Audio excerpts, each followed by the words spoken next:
complainants in this case.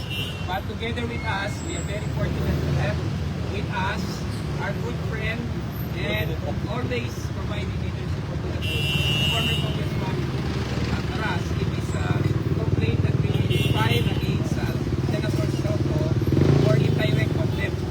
So I would like to give the floor first to Taras.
Lang.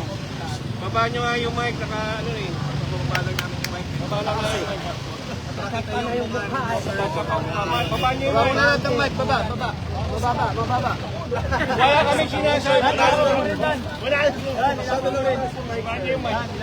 Hindi makita yung gandang lalaki. Ang taas eh. Para ka namin pinasusubo ng mic, sir eh. Okay na, sir. Konti pa. Okay na? Baba pa, konti pa.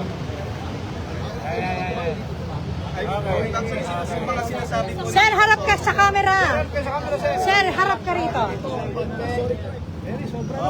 Buka.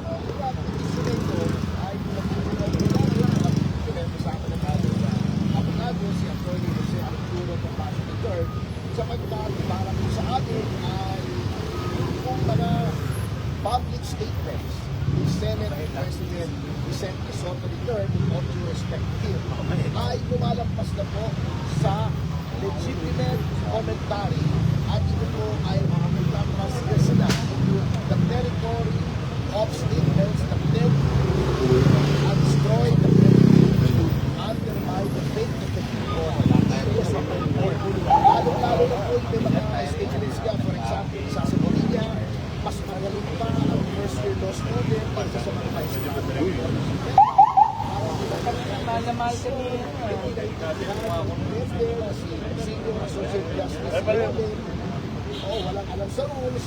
Eh, para sa amin po, hindi na po ito tama, lalo-lalo na sa isang tao na siya po ang ng opportunity.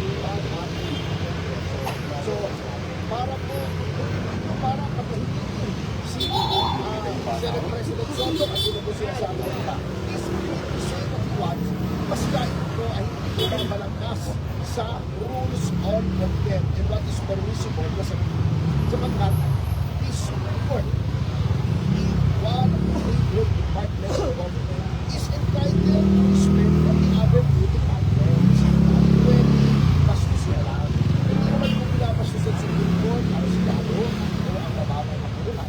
So, what the Senate President is totally thankful for. Ginawa lang ng Korte Suprema ang kanyang kapuluhan sa ilalim ng Konstitusyon to determine whether there is grave abuse of discretion on the part of any department of government. Dapat the power of the judiciary. Okay.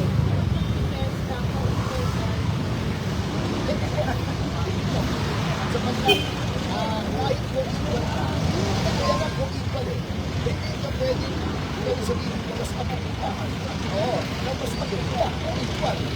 Kayo ay may ginawa kayo sa impeachment. May tumulong sa Korte Suprema. Senado ka, Korte Suprema, mali yung ginawa niyo. Hindi exercise of expertise. Dapat na magpalatong. Yung natatandaan ko yung sa Amerika, yung war versus Bush sa Florida.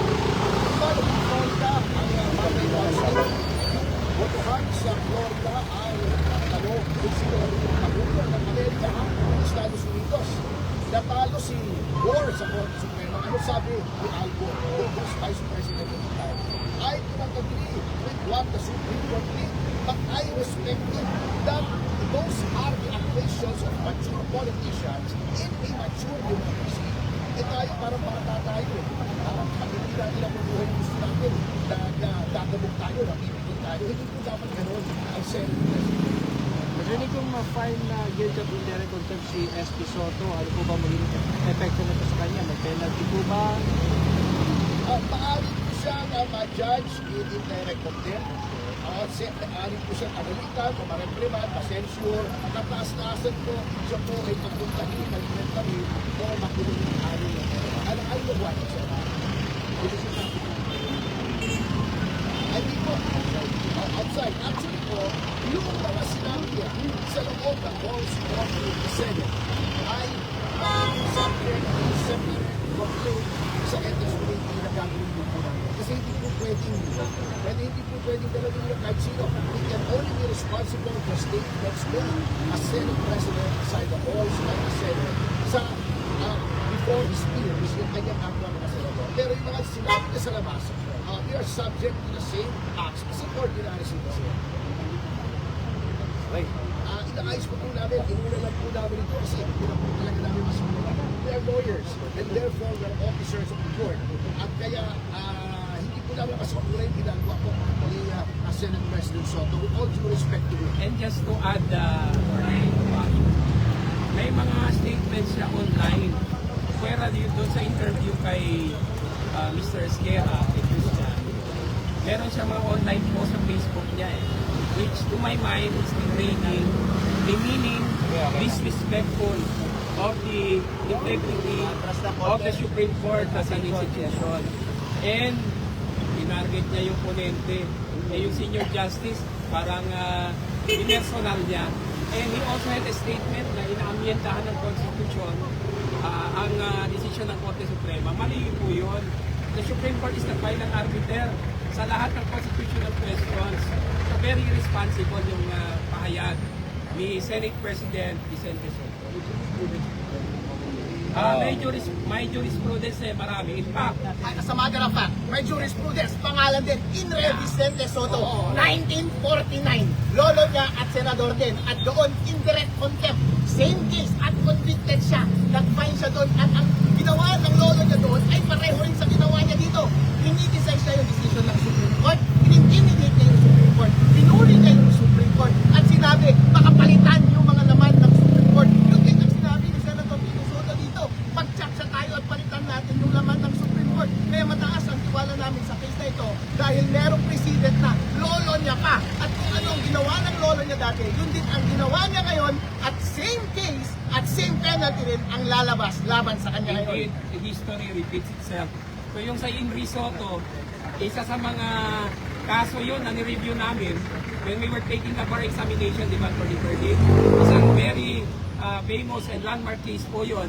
Kaya sana nadala-dala na ito si Senate President Soto. Knowing that, yung lolo niya ay kinastigate ng Korte Suprema for indirect contempt before. Pero, I don't know kung anong ginawa niya, masyado niyang pinersonal ang ating Korte Suprema. And that is very bad to our system of democracy and the design of the Constitution.